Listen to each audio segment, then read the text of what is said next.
Welcome one, welcome all back to the 706 podcast, the podcast where we, the four movie fiends, take a look at a movie and decide whether it's one of the 706 greatest movies of all time. I'm Matt. My name is Connor. I'm here with my co-hosts.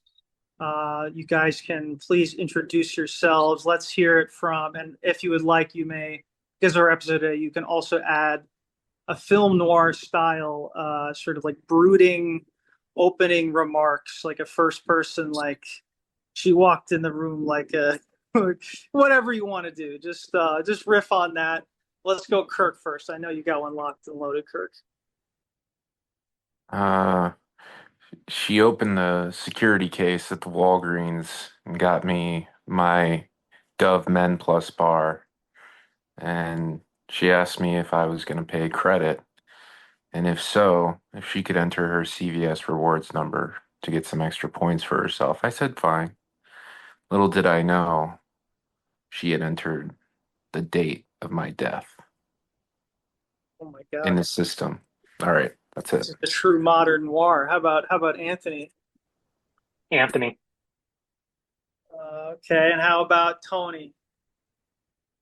I opened up the main menu of Mario Kart World and looked for where to actually go in the open world.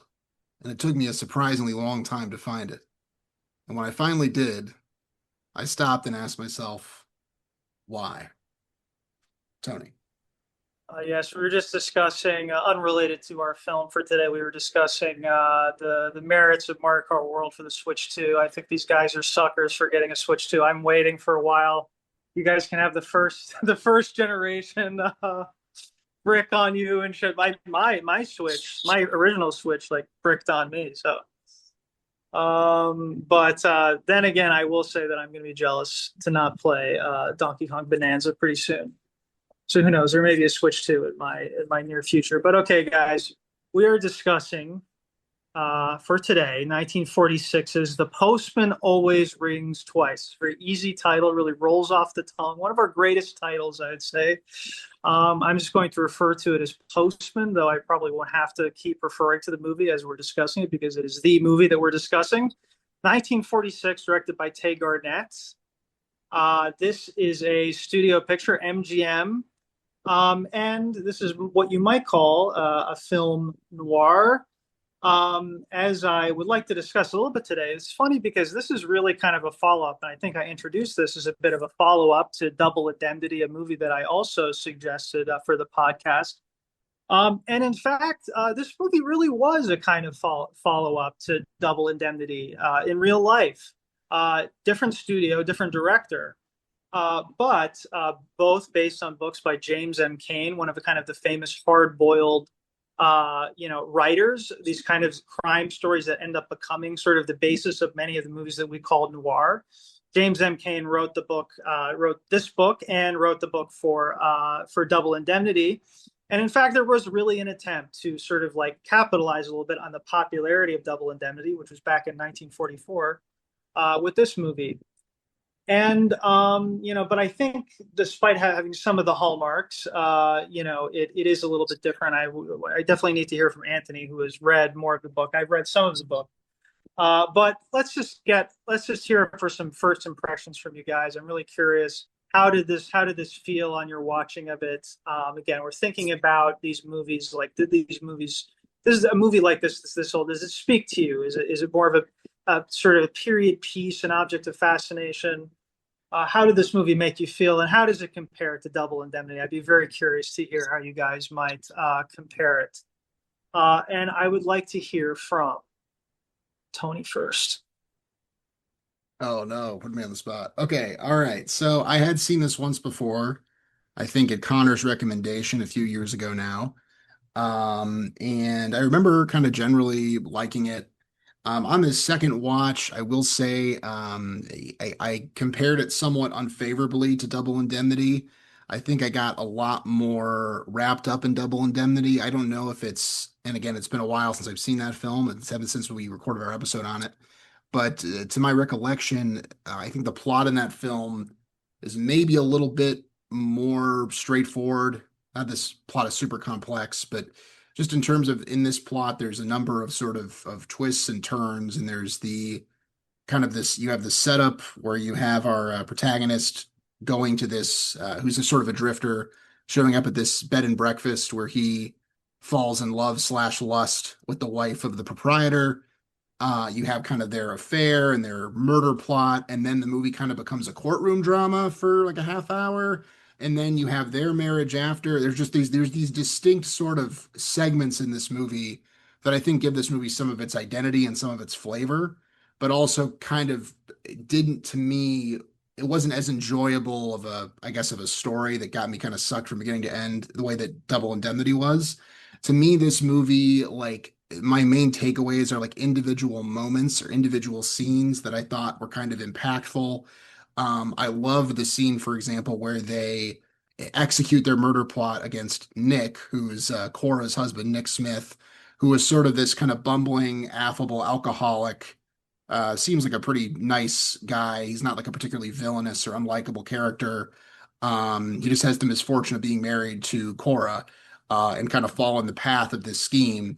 And we get these nice little scenes of him kind of playing guitar and singing, which gives him some nice little color and personality, which was a touch I appreciated, which they didn't really have to do. They gave him a bit more of characterization than I think they necessarily had to. But the scene where he's actually killed, I thought was very well done. I particularly like the touch of him, singing, and then you have that echo in the valley that's cut off, and you have that kind of creepy moment where he's dead, and you hear the echo for like a second after he's already been killed.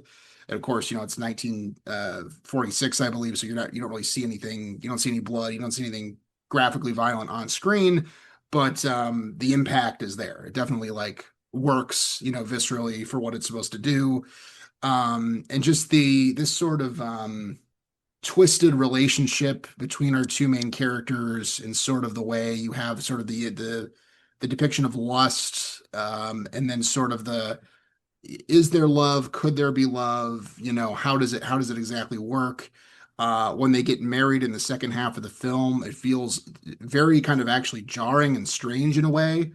There's a scene where they're basically put in a position where they have to get married, basically so as not to arouse suspicion because they've gotten away with this murder by the skin of their teeth, thanks to kind of the scheming of their attorney, who's one of the better characters in the film, I would say. And they're basically told, like, you're an unmarried man and woman living together. You're going to arouse a lot of suspicion and negative attention. You guys have to get married. So we see this marriage license sign. There's no proposal. There's no big romantic moment. And the first thing we see is that Cora has kissed the attorney, and he's making a comment about how her lipstick is on his mouth, right? So it's this sort of like disorienting moment almost. For a second, I was almost like, wait, did she marry him? I hadn't remember. So anyway, but it's yeah, so I don't have very coherent thoughts here. I thought it was interesting in terms of the commentary on, like, sort of the gender relations and the different motivations of our two protagonists. Where you have oh, I'm sorry, what was Frank is the Frank, thank you. the love interest. That's right, the male protagonist, I should say. Right. Frank is sort of who is sort of our POV character. He's the one with the voiceover. He's the one we're following from beginning to end of the movie. Frank is depicted as sort of he's like kind of a free spirit who's always looking for the next thing. He's always looking for adventure. He doesn't want to be tied down. And then you have Cora, who sort of wants to establish herself and establish her identity and be successful independent of a man or independent of her husband. In fact, the first shot of the movie is a sign that says "man wanted," right, which is later torn down, right? So I think there's some interesting kind of commentary there. There's the fact that in the courthouse scene we see her falling into the arms of the female cop after she's exonerated the first time. So anyway, there's interesting little threads to kind of tug on with the movie. I'm sort of ambivalent about it, having just watched it, to be honest. But yeah, I'll leave it there for now. Sure, we can get into more later. I definitely liked a lot of the same things you liked, Tony. I love that Cecil Kellaway plays the Nick character, a very interesting role, an interesting kind of take on the character. You can also see him in I Married a Witch. I just saw that movie not too long ago. That's on Max. And very interesting South African actor. but long story with him. But I really like that role too. But I'm curious to get into more of the flaws as well. But I would love to hear from Kirk. What did you make of this movie? How did it stack up to Double Indemnity? Sure, Connor. And, I appreciate that you brought this forward for us to watch. I think it's hard to follow the series, and, especially when you're following after Aang, who is from the Southern Water tribe, and you look at someone who has earth, water, and fire under her belt. You wonder how Korra is going to do with airbending. No, funny name though. Oh, Coraline. I was trying to think of what it was short for. But yes, silly animated TV shows aside, I don't know. I don't know what I got from this movie, how I felt, how I feel about the film, where I'm supposed to kind of place it, rank it among a lot of these films that kind of seem to blend together for me. Unfortunately, I don't know what it is about, kind of the style, the patterns, cinematic patterns of the 40s, late 30s that just, it can cause films to feel somewhat indistinguishable. Maybe it's the lack of color, but yeah, I was thinking about our canon and trying to even recall the plot of Double Indemnity. It was hard for me to do. Whereas I could, kind of tell you a lot about Sorcerer or about, I don't know, Cachet, even though I didn't like that movie. But long story short, this isn't exactly in my wheelhouse. I'm not somebody who's so well versed on the various studios and how they related to each other. I don't know all of kind of the studio actors and the various players in the game. Like I know Lana Turner and I know her name, but I don't necessarily know if I can identify what makes her stand out in the time in which she worked. So it's hard for me. I feel like I'm kind of almost watching a foreign language film, to be honest. But I can identify the fact that this is a film that feels like it's well rooted in a solid script. It's definitely well written. It's pretty tight. I don't think it drifts too mindlessly at any point. The dialogue is very sharp. I think, one of the later scenes towards the end where they're both nervous and suspicious of each other. Frank thinks that Cora is gonna rat on him, kind of, make him, face murder charges for the death of Nick, and Cora is worried herself that Frank's gonna kill her. So they're like kind of in one room. Frank walks in on Corey. He's like, "What are you doing?" Kind of, and then he leaves the room, and she walks in on him, and she says like the exact same thing. He has the same response. I thought that was really kind of clever and witty, something you don't necessarily always see in these types of films. I think, just kind of little indications that this was, obviously from, made out of a novel and a supposedly rather good one at that.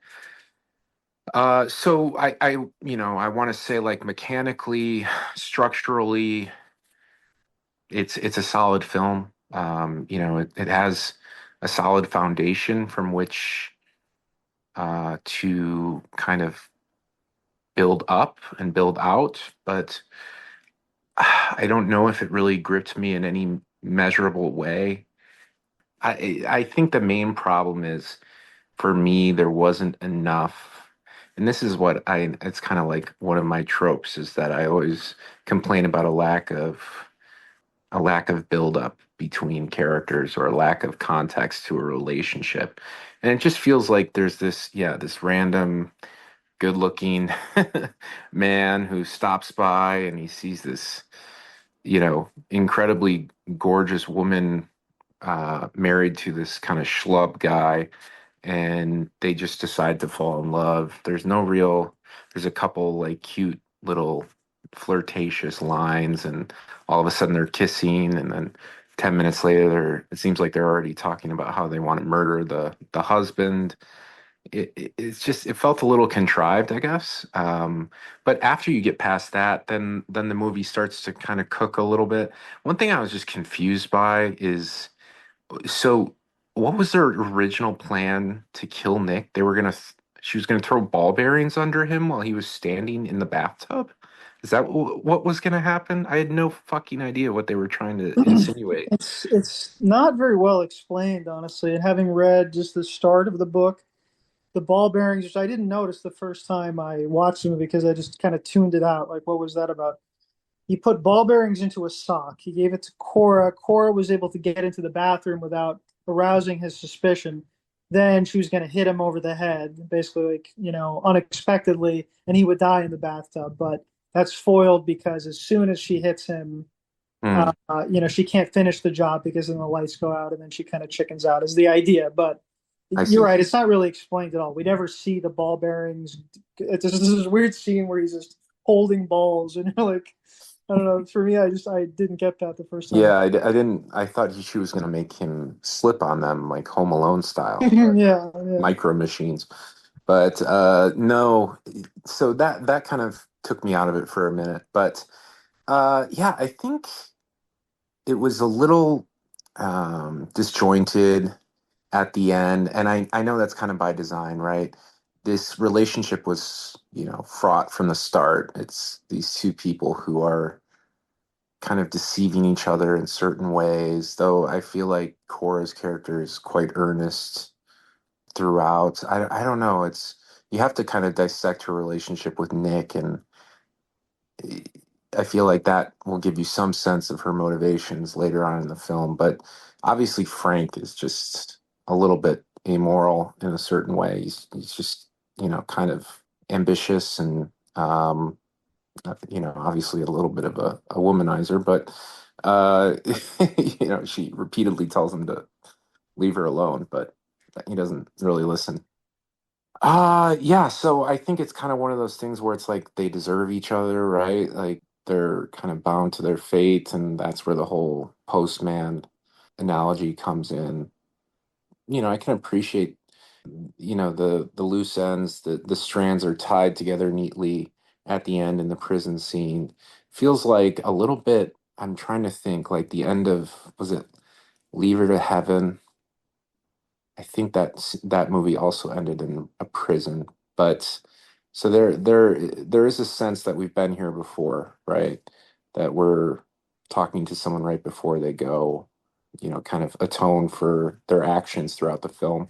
Yeah, Um, mandated by the Hays Code still that people like into the 60s essentially you had to show the bad guy getting caught in some way, mm, so it has to end with the prison confession scene with the priest and stuff.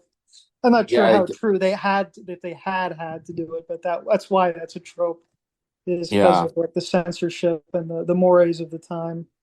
Well, I do. I mean, I do feel like it suits the film rather well. That the ending. I don't feel as I think that was probably the strongest scene, one of the stronger scenes of the film. But yeah, all told, I guess I'm just like Tony used the word ambivalent. I guess I'm a little ambivalent as well. I'd like to hear Connor. I know you touched on the sensuality, which I couldn't quite put my finger on, except for the maybe the first few scenes, like with the lipstick tube. So yeah, I'd like for you to kind of draw out some of those themes a little bit more, or what you find so special about this film, and maybe I can glom onto it a little bit.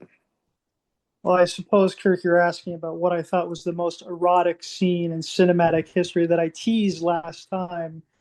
I was going to talk about, well, you're just going to have to keep waiting. Okay. Okay, thank you, Kirk. I see where you're coming from. Tony was not sucked. Kirk was not gripped. I was gripped. I was sucked. I'll try to explain why. I can't argue with your taste. I can't argue with your feelings. I think I see where Kirk is coming from. These movies can kind of blend together, 1940s movies, noir movies, because often they were written by some of the same writers, some of the same, and with the same actors in a similar style. And I see how that all makes sense. And the disjointedness. I don't like the ending myself, and based on a great novel, I have to say I think the book is really bad. From what I read, I think the movie's a huge improvement. But with that being said, I want to hear Anthony. I know Anthony. Anthony mentioned last time that he's assigned the book, but I don't want to make you responsible for having to summarize the book if you don't care to, Anthony. I can share what little gleanings I had later, but I just want to hear most of all, how do you feel about the movie? What's your aesthetic response to this movie? Watching it this time. Yeah, so well, first I got to say before I forget, because you mentioned I Married a Witch, one of the funniest movies I've ever seen. I laugh so hard at that movie, like every time I watch it. Shay and I put it on like constantly. We love it. Veronica Lake in that movie is amazing. But then second, thinking about Postman always rings twice. I guess I'm a little surprised at Tony and Kirk's reaction about how almost kind of ambivalent and academic or cold it could feel. Because I had almost the opposite take. Now I say all that. I don't think Postman is one of the greatest Noirs. I don't even feel that about Double Doe at the same time, which you also asked about that film. I much rather watch, I think, like In a Lonely Place or Kiss Me Deadly or something, which I find much more fascinating films. But I do think there's something unique and interesting about Postman, the novel, and the book. And what I'll say about this is a kind of a quick bookish summary is that James Cain's novel is for the most part pretty faithfully adapted. There's this whole racial element about the actual diner owner that's completely gone from the film. And there's a much more kind of cynical ending in that prison in the book than there is in the film. Contrary to Connor, I don't know if I find the book a masterpiece, but I find it pretty good, I would say. And I would say James Cain, probably along with Raymond Chandler, who wrote the screenplay for Double Indemnity, and who, of course, wrote the Philip Marlowe mystery books, is as responsible for creating the language and the tropes of noir as anyone, at least in literary form and its adaptation. Now, I say all that because to go to Kirk's point, if you're looking for motivation in these type of films, you're almost always going to be disappointed. These are humans who almost inevitably end up becoming tropes, and they end up becoming tropes to fulfill actions that just simply feel required of them. What is this handsome, mysterious stranger going to do when he shows up? Of course, he's going to fall into an affair with Lana Turner's core character, right? In the same way, in Double Indemnity, it doesn't even feel like our Fred McMurray leading man is that intuitively in love with the Barbara Stanwyck character at times, and yet he pursues an affair in that movie. And anyway, so I say all that too because you asked about Double because of the authorial connection, but I actually think the real connecting point for the 706 with Postman Always Rings Twice is more something like A Serious Man or No Country for Old Men. There's a kind of Coen Brothersy kind of logic to Postman Always Rings Twice, in that the crime and the deeds that you're responsible for are not the things you're always caught or the things you're always going to be owing to legally, morally, whatever that may be. Rather, it's the things you don't do that become your kind of comeuppance, or it's the things people believe you do that become your kind of comeuppance. And there's something fascinating about him being tried, I think, in that second half of the movie, even though he's technically responsible for the husband's murder, but being found responsible for a murder he didn't quite fully commit is, I think, sort of the most interesting angle Postman has to offer in this type of movie. I also just want to say one thing that I don't think anyone's commented on it is one of the things that works for me completely is how John Garfield plays our leading man. I find there's something really fascinating about these older movies, especially. But with John Garfield in this case, he like seems dangerous, and I don't know. He seems like a real like kind of like thuggish, immoral person at times, and I just find that like it's extra quality that's just there. It works for me anyway in that sense. Like this is not the kind of staid modern day actor, or even the actor of the 80s, 90s, and so forth. This is like a truly rough and tumble guy coming to this film. And I also just want to say, I find Cora's femme fatale, or Lana Turner's as Cora, a femme fatale, that's really fascinating. I have to say, I don't know if this is the scene Connor's talking about, but the kind of famous anecdote about this movie, I don't know if it's true, probably not, is that when she emerges in her white kind of swimsuit, it's supposedly the scene that convinced Frank Sinatra to pursue an affair with her, which is kind of an interesting sort of tidbit about it. But you know, there's all these sort of angles with this, and I teach it. I taught the book, I taught the film, or I try to, I should say, teach it, and so forth. And I just think in both cases there is something unclear deliberately, and I don't mean unclear in like this like Lynchian kind of mysterious way, but unclear about these people because these people don't even know who they really are. These people don't even know who they want to be, and so they end up kind of fulfilling the worst tropes of a kind of American dream scenario of anything to try to keep afloat in this really kind of depression era world. And there's something kind of nihilistic about that, and there's something kind of bleak, and I think something deeper and richer than maybe Tony and Kirk initially found. Or maybe I'm just imputing my love into this movie or something and trying to pull something out for you guys. Anyway, I could talk about more specifics about why I come to these conclusions or how you feel, Connor, or rebuttals or whatever, so forth, but I'll keep it short. Thank you, Anthony. I think there's a lot of really cool stuff. I'm not sure I can deliver on a promise of a much deeper reading. I'm sure you have a lot of things to say about it as well, what it means, where it comes from.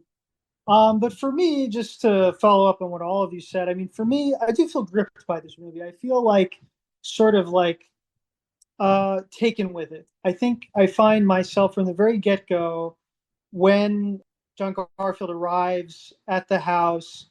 He's a mysterious drifter. It happens so fast that he's kind of thrust into this situation.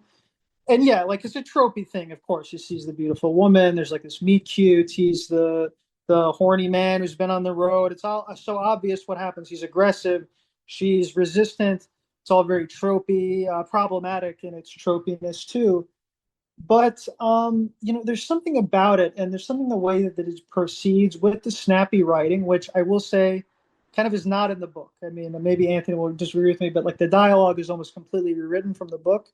The book itself is almost like a sketch of the movie, which I want to get in more into that in a second. But anyway, that's kind of how it's how I come into it, and I find like I keep guessing, I keep finding myself, what is going to happen? What is their motivation here? What is going to happen?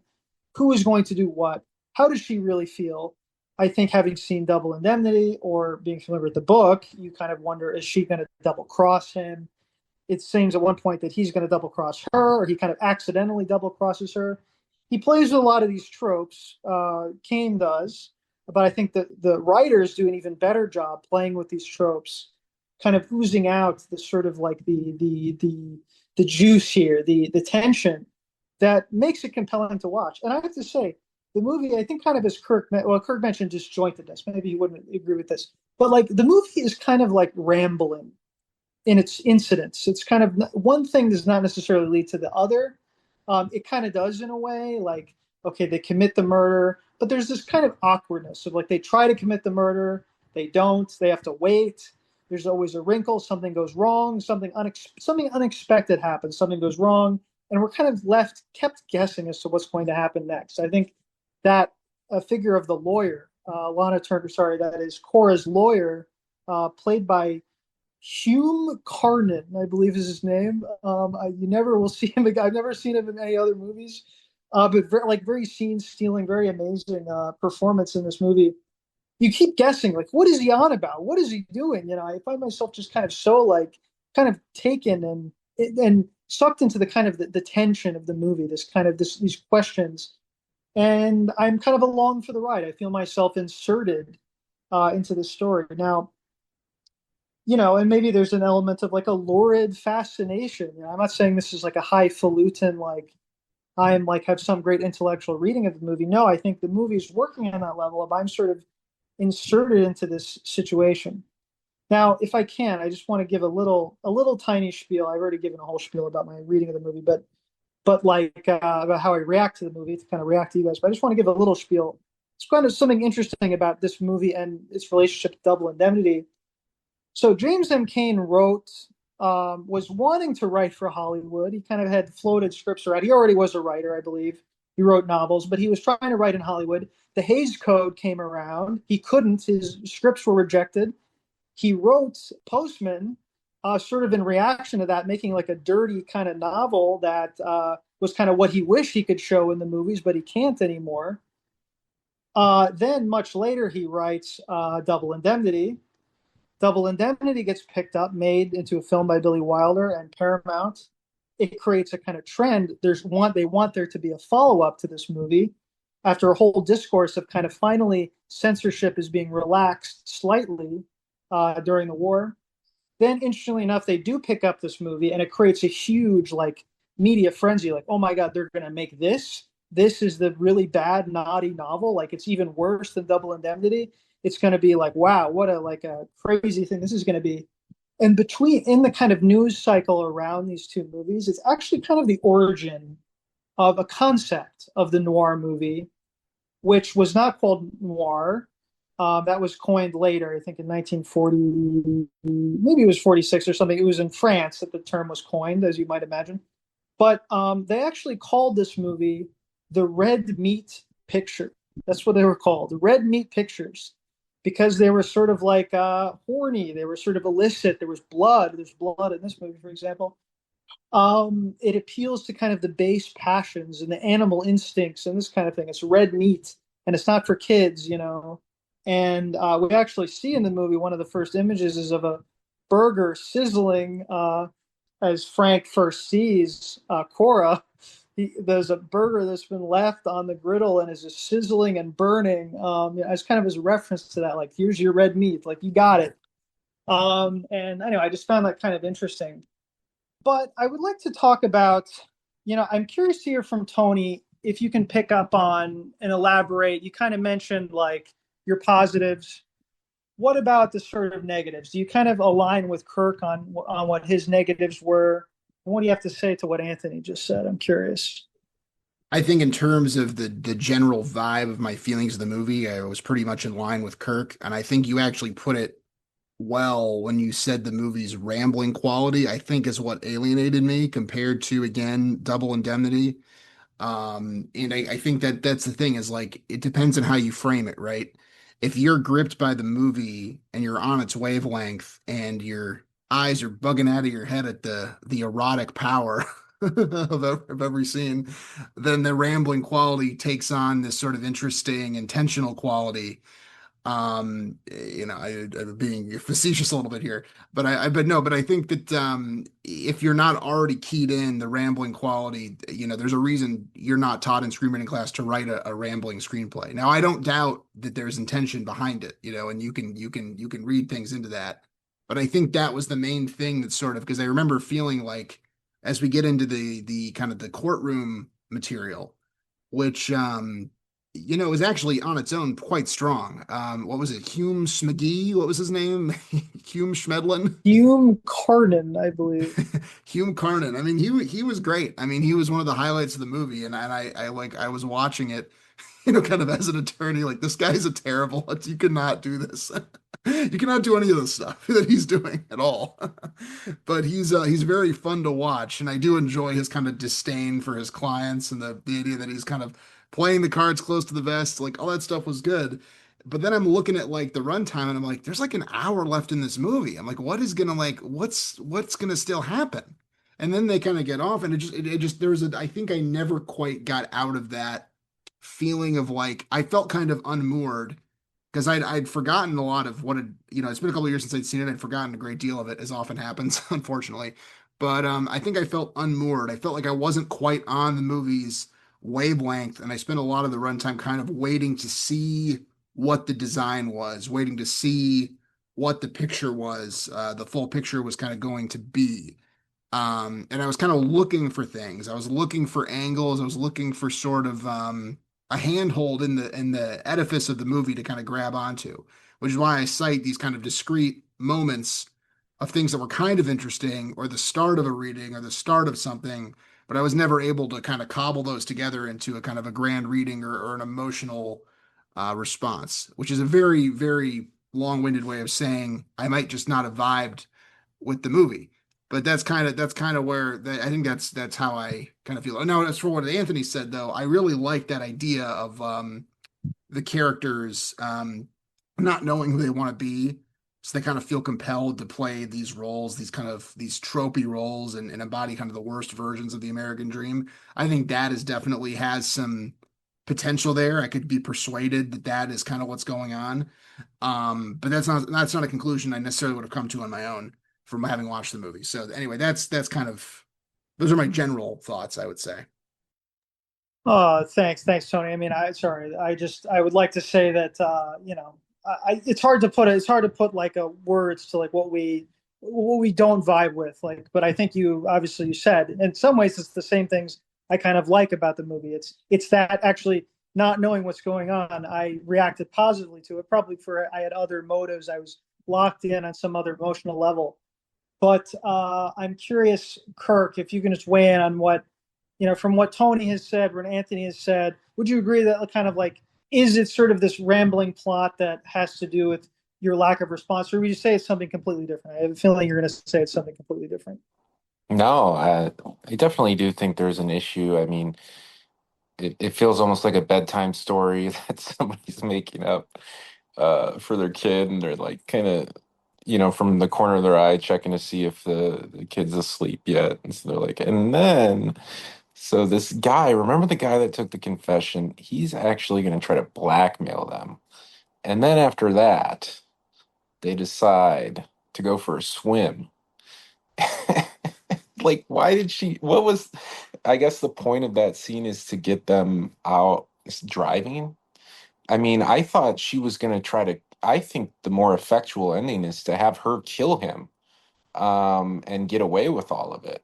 Like, have them go out to, they're swimming out. I was near certain that that was what was going to happen. They were going to swim out there and somehow she was going to overpower him, or she had like slipped a tranquilizer in his drink or something and he was going to drown. I think that would have been a little more interesting to me rather than this like hereditary style decapitation on the passenger side from a But it fence keeps you post. guessing. You're like, why would they go out in the ocean if like nothing is going to happen? And like, sure enough, nothing happens. Obviously, it's like, I okay, it's guess, a test. But like yeah, that, it's, that kind of fuck you to the audience. Like, no, never mind. It was a fake out. I don't know. It kind of makes me like, I got faked out again by this movie. I don't know. I kind of like that.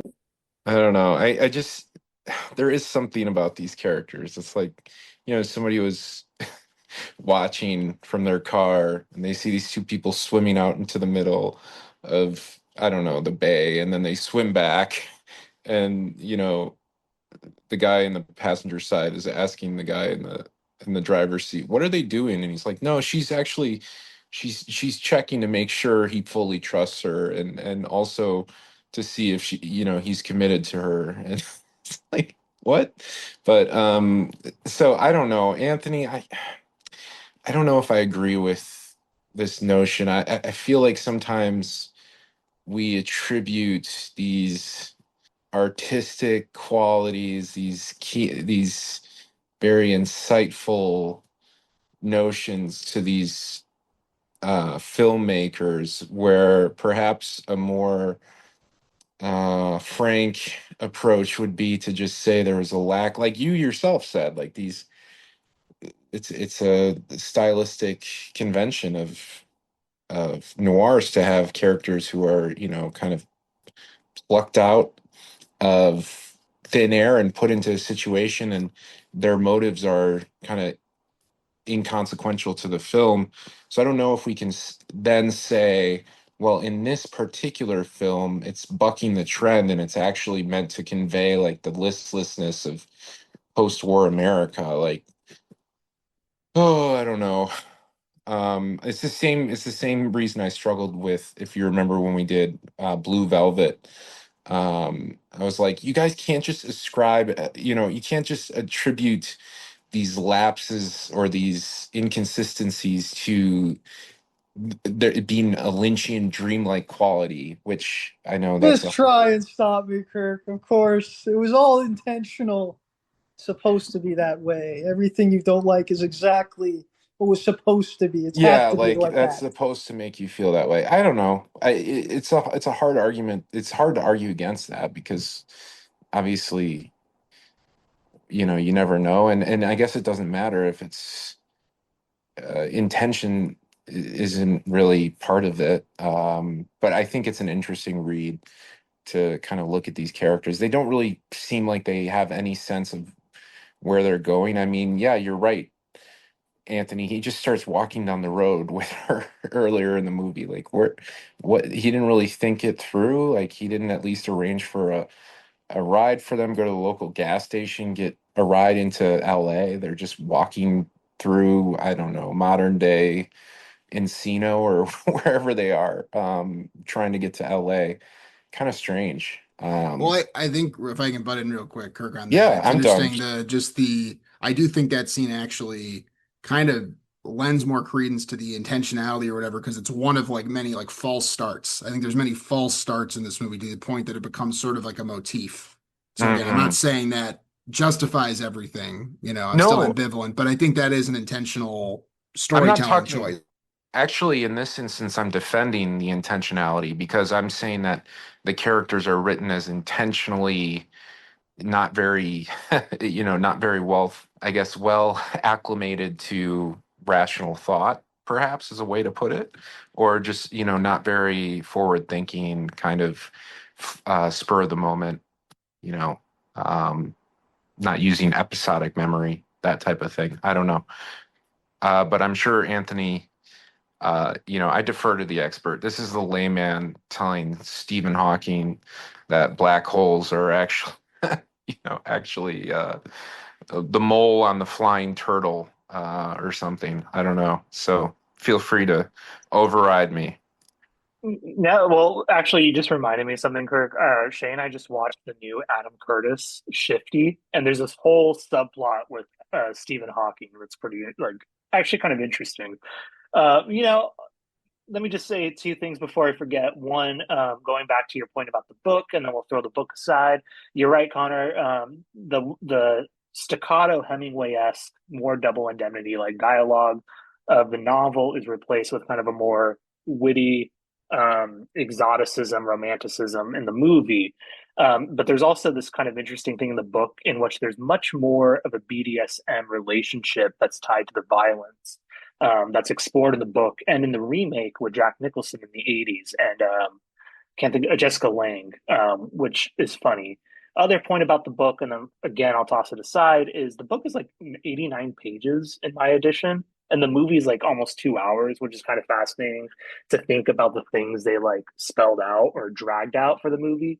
But anyway, thinking about the movie just as a whole, Kirk, maybe to like it kind of agrees with you, I think, but maybe also defends my point is I won't say it's an intentionality of the film or anything, but I do think it's kind of there even within the characters. Is that when I say they lack motivation to be people, I should more specify to say is the characters in this movie lack the motivation to be good or lack the motivation to be innocent or to have any kind of innocence. Because in this type of world, I think it's completely stamped out and it's something that completely hurts you, such as the case of the diner owner who is kind of a bumbling, innocent type person. But everybody else in this movie is inherently kind of cracked more morally. They're kind of divided and they kind of have these kind of immoral like problems about them, which is why I think the twist has to, at the end of the film in which he ends up in jail for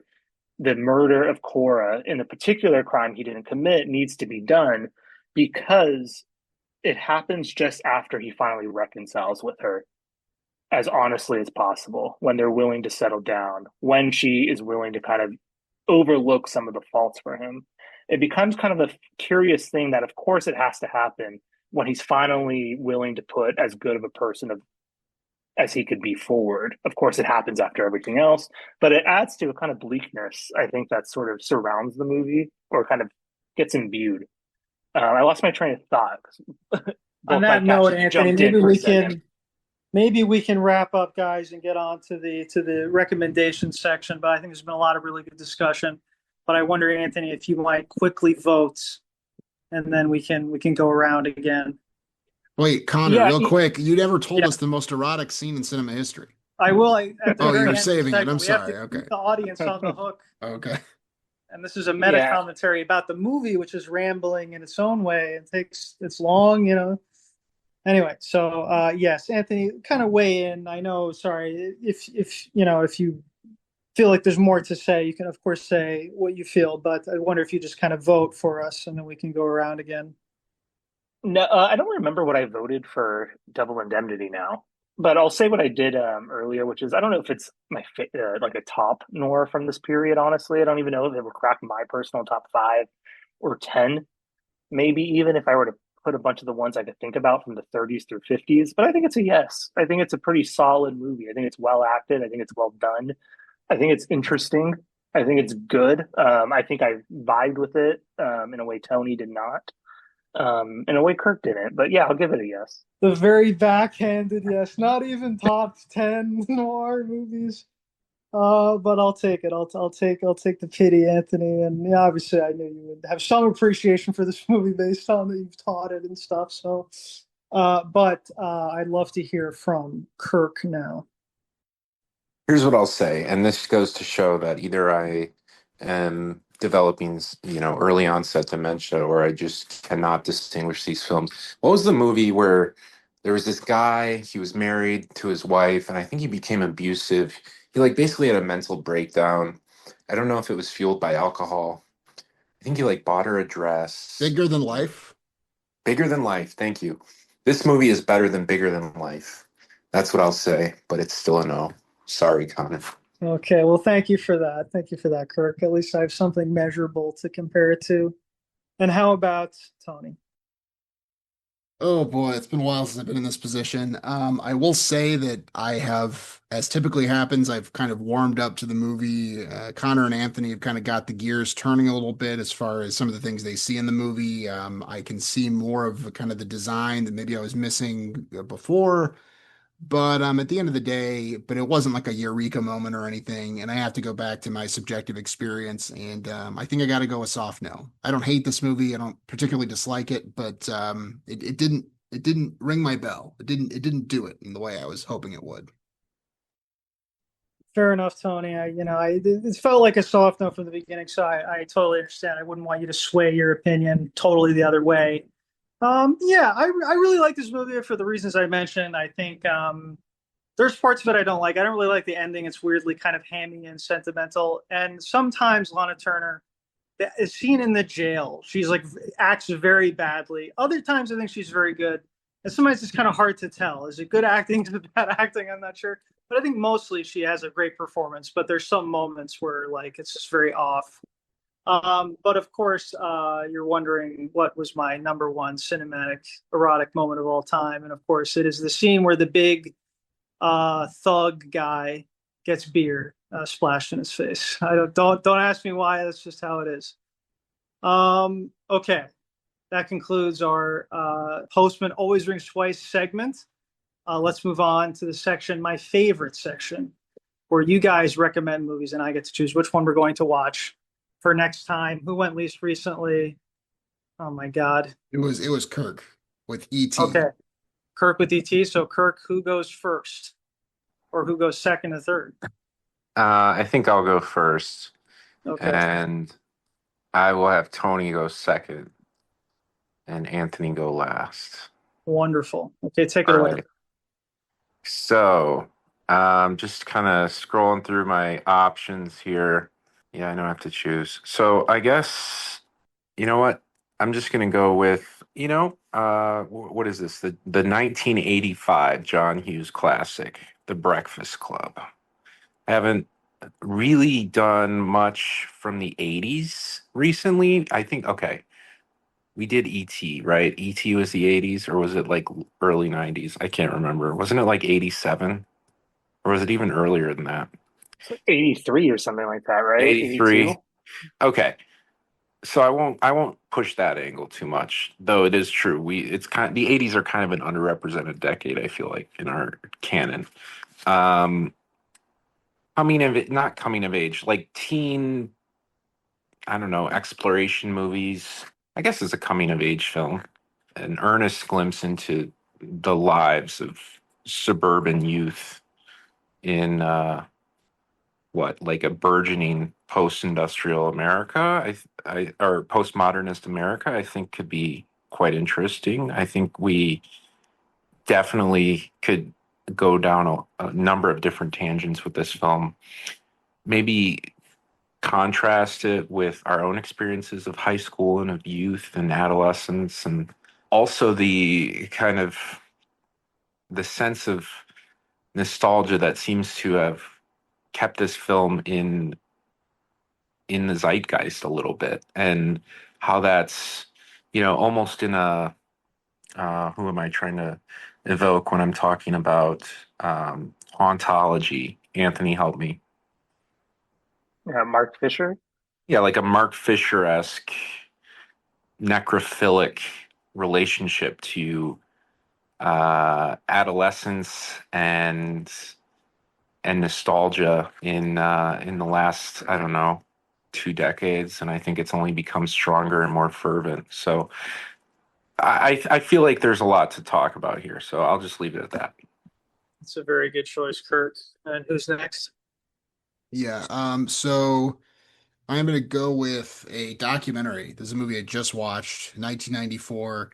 This is Terry's Wygoff, and this movie is called Crumb. It's about the cartoonist Robert Crumb. Who all has seen this movie? Have any of you seen this? Have all of you seen it? No one's seen it. Okay. So I don't know if you're familiar with Robert Crumb. He's sort of this countercultural cartoonist with a very unique art style, kind of came to prominence in the 1960s and is kind of associated with kind of the counterculture and acid and things like that, even though he kind of disavows all that and isn't really a part of like the hippie movement per se. He's just this very idiosyncratic kind of personality, and this is a movie that is about him and about his life and about his family. And I just watched this movie. It was like midnight the other day, and I'm like, I'm gonna put something on just to like watch it for a little bit. And I watched the whole movie. I couldn't take my eyes off the screen, both because Robert Crumb is such a compelling figure and it's such an interesting world to be invited into, but also because this movie, I think, has a lot to say about being an artist and what is the role of art in our society? What is good art? What is bad art? What is the importance of art for the artist? Who is art for? Is it for the audience? Artist, is it for the audience? And this movie is also very it's dark. I mean, there's a lot of darkness in this movie. There's a lot of heartbreaking kind of subtext and revelations that occur throughout this film.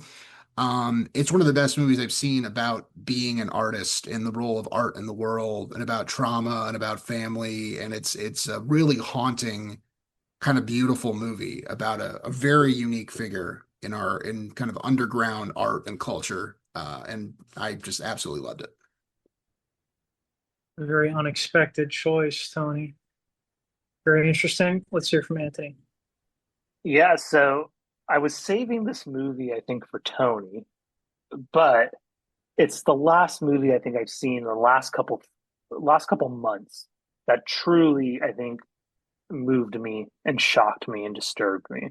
I don't even know how I stumbled on this film or how I came to learn about it, but it's called Deep End from 1970, directed by this director I've never even heard of, never seen anything else named Jerzy Skolimowski. It stars this kid named John Mulder Brown, again, never even heard of him, and Jane Asher, more famously one of Paul McCartney's ex-girlfriends of the 60s. And it stars these two people who work at this British bathhouse in the late 60s. And it starts off as a kind of comedy of manners about simply a kind of a meet cute rom com style before it descends into one of the most shocking, horrific horror movies I've seen. It is a film, and I steal this from David Lynch, that it is as if Truffaut directed a movie, was fired midway, and replaced with Roman Polanski. Absolutely fascinating movie. There's not much of a plot other than to say it is about a boy's obsession with a slightly attractive older woman and the lengths to which that obsession can hurt him. I don't have much more to add other than to say what I said before, which is truly vibed and truly disturbed by this film, 1970s Deep End. Oh yeah, I was about to say what year? Do you know the year? But anyway, it's 1970 something. 1970 exactly. 70 exactly. Oh, sorry, I didn't hear it. Okay, wow. Wow. We got some strong picks here. Very interesting picks, I should say. Um, right now, uh, the front runner is Kirk's because we've honestly discussed this. I remember in our watching of Heathers, we discussed a little bit John Hughes movies, and Kirk was searching for a name for a genre, but in fact, like the teen movie is a genre, and it was basically created by John Hughes. It's very recognizable. One director, making a ton of movies in the '80s, kind of like defined this. And like you think of like I don't know if you watched the movie Not Another Teen Movie, like sort of a Scream style like parody back in the early 2000s. That was like basically just not another John Hughes movie, right? So it's a whole genre unto itself. And I think as we were discussing that episode, like it's actually quite serious. Like we think of like teen movies as maybe being raunchy, silly, ridiculous, fun, but actually, in fact, a lot of them are very, especially John Hughes movies, are very like serious, very pensive, very socially, have a lot of social commentary. So I think that's a great choice from Kirk.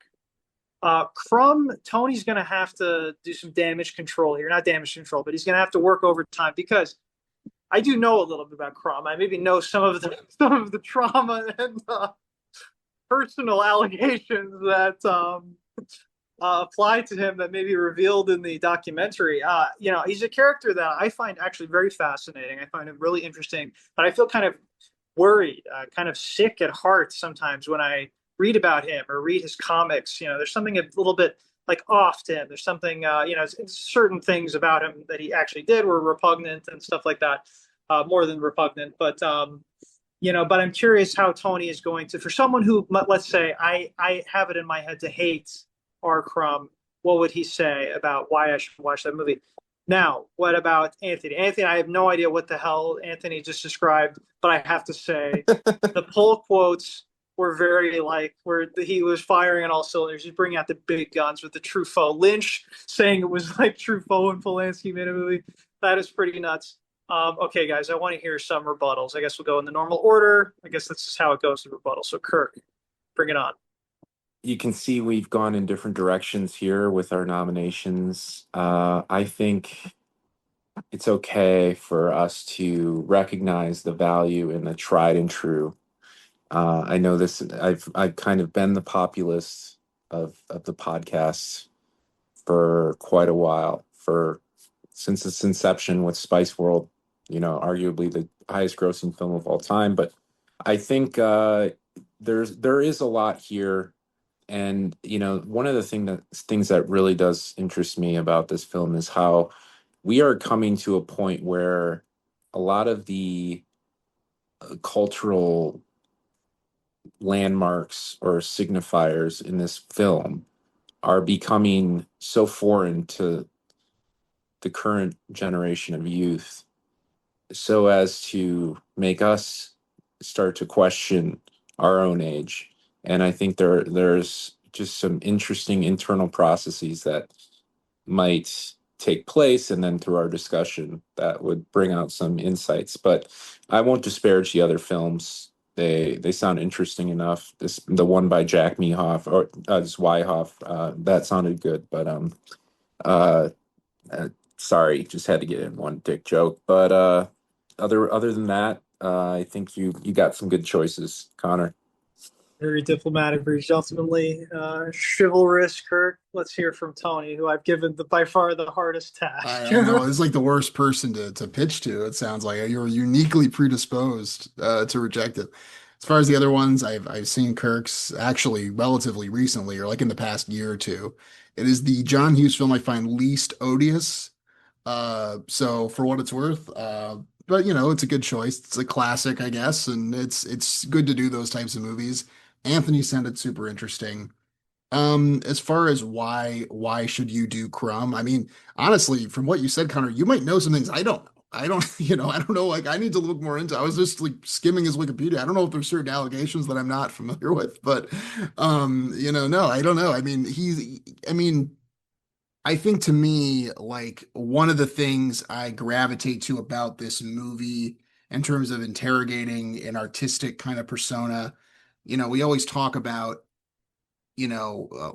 separating the art for the artist, for example, right? Or the idea of like what is in the discourse, and I'm sure we've talked about this many times in different contexts, the idea of like what is the responsibility of art to embody certain moral values or to, do artists have a certain political responsibility to meet the moment or to respond to the moment or to embody this or that or whatever. And this is, I think, kind of a persistent topic, in the discourse or whatever. And I think the vision of art this movie kind of depicts through this figure is art as just kind of this pure expression, this pure id. And is that valuable? Is that good? Is that bad? Or is it just something that just kind of is? Is it just something that's going to exist whether we like it or not? And I find that a very kind of interesting approach to art. To me, like what I like about someone like we always bring up David Lynch. One of the things I like about David Lynch is I think he's somebody who kind of channels his psyche and channels the darkest parts of himself into his work in kind of this fearless way without trying to make a point about it, without trying to necessarily do it from a place of judgment, but just to kind of vent it or to display it. And obviously that's going to be alienating to some people. I find it compelling. I think it's interesting, and the movie's about that to an extent. But the movie's also about kind of the very idea of the tortured artist, I think. I think the idea of the tortured artist is something that is often kind of romanticized. And I think this movie very much does not romanticize it. It's a movie that is often very frank about the ugliness of the lives of the characters it is depicting. In a way that is, I found like at times like absolutely heartbreaking to watch. But I think it's a movie we'll all like respond to. I think it's a movie we'll all like find things and moments and figures in the movie who will, because the movie, there's a bunch of interviews with different people who represent kind of different perspectives on him and his work. And I think it kind of provides almost like a Rorschach test. The movie is, I think this is my best pitch. The movie's kind of a Rorschach test, and it's like, what do you value about art? And that's kind of how you're going to respond to the movie. And I think it's very valuable for that. So, yeah. So I don't know if I did any damage control there, That's but that's my interesting. pitch. That's interesting, Tony. Yeah, no, thank you for a very spirited defense. I definitely respect what you're saying. I definitely like what you're saying about it, and I'm fascinated. But Anthony, you have to explain. I mean, you already explained what the movie is, but just give me something. If you like this, you're gonna like this. Give me something like that. I don't know. Yeah, I just got to say though, when I think about these other options, Tony's film fascinates me because, growing up, you turn like 16, 17, and you hear about this guy who made these films that outsiders and cool people love, like Ghost World. I think there's one called like Bad School Art Confidential or something. And Terry Zweigov is one of these people I sought out at that age. And I just remember watching those movies and just thinking at 16, 17, this is just so lame. Like I just could not get into it at all. Ghost World, I could not get into that story. I could not get into film, graphic novel. So maybe the documentary is the Terry Zweigov movie I've been missing because it's not Bad Santa. But so Tony's second pitch for it, I think made it a very strong sell. I think it's the 40th anniversary of The Breakfast Club, came out in 85. At the same time, hearing Kirk initially pitch it kind of was one of those moments where I was looking at him thinking about a film, and it was like he was eating breakfast and looking out his window in New York and saw a club and just kind of cobbled something together. So I don't even know how fascinated Kirk is by it, although I like the questions he's bringing up. John Hughes is someone who I'm very more so missed than hit with. But maybe Breakfast Club is the one that's going to bring me around. It wasn't the first time. I'll say that. Uh, in terms of deep end, I always have this thing where I don't like to give too much away. I'll just say too, there's something about this kind of youthful teenage kid working at a bathhouse in London, obsessing over this woman in a completely grimy kind of counter to the hippie dreamscape of London that we think of during the swinging 60s. It is to me the kind of good version of Edgar Wright's Soho movie. I can't even think of that name, Last Night in Soho. Last It night is in the Soho. Last Night in Soho. It is kind of this dispiriting look at what a truly grimy, grungy city at that, but also fascinating point could be. And there's just something about the sleaziness of that film that comes through in a way that is dirty, but in a way that's also, I think, something that we'd be discussing. I do, and it's also like an hour and a half. I will say one caveat. I'll give you a downside is I probably would have to send a link to watch this movie without commercials. Just putting that out there. Well, we would never do that. We would rent out our local cinema and public I display Exactly. haven't it. seen enough Jerkmate ads in recent times. Yeah, no, we would never do that, obviously. I think we'll find a perfectly legal means of watching it. But okay, guys, to make a long story short, Crumb, I really am fascinated by Tony's real love of this. He said a lot about, what it makes him think about art. I definitely am fascinated by it. Again, I have some beef with Crumb. I have some, like, not beef, but he's a figure that I find morbidly fascinating, and that was his art was kind of morbidly fascinating. He was kind of brutally honest. He was this kind of thing. So in some, I might watch it, but I'm going to watch it secretly later and feel a little bit ashamed about watching it for the reasons that like this association with Art Crumb, even though I do find him fascinating, and his art kind of speaks to me in a way too. But obviously, there's some things I really object to. But then we're down to Breakfast Club, which is the favorite, and Deep End. Now, Deep End sounds incredibly fascinating. I'm really, really intrigued to watch it. But for a podcast episode, let's just be honest, guys. I know you're saying, oh, maybe Kirk made a boring choice. Okay, it's Breakfast Club, it's a classic. Maybe he just looked outside and saw Breakfast Club. Maybe he just checked his list and just kind of phoned it in with a suggestion. But no, I don't think so because Kirk has brought this movie up before, or John Hughes movies anyway. And I think even though this might be hit or miss, we may not love it. We may love it. We may have a lot of disagreements. It may not be like some completely shocking experience. It's going to be a great episode of the podcast. We're going to be able to talk about all kinds of stuff, social observations. We're going to have a lot of meat on the bones to discuss. And just spoiler, I think basically we're going to be like, these people are so old. They're teenagers, but they feel like they're older than us in our 30s. But that's my prediction. But anyway, people grow up faster back then. Whatever. Anyway, so I'm going to go with the Breakfast Club. Kirk, congratulations. Thank you. Thank you. That's what we're watching for next time. I'm gonna send around bingo cards. The free space will be Anthony saying it left me cold. That He left me cold. He I may feel say like there's no way he's coming out of but this viewing the with fans anything love it. positive. We know Oh, you. We know you listening at home. You love that stuff. yeah. Well, And so let's pass it off then to Anthony to yes. play us out. I'll have what she's having.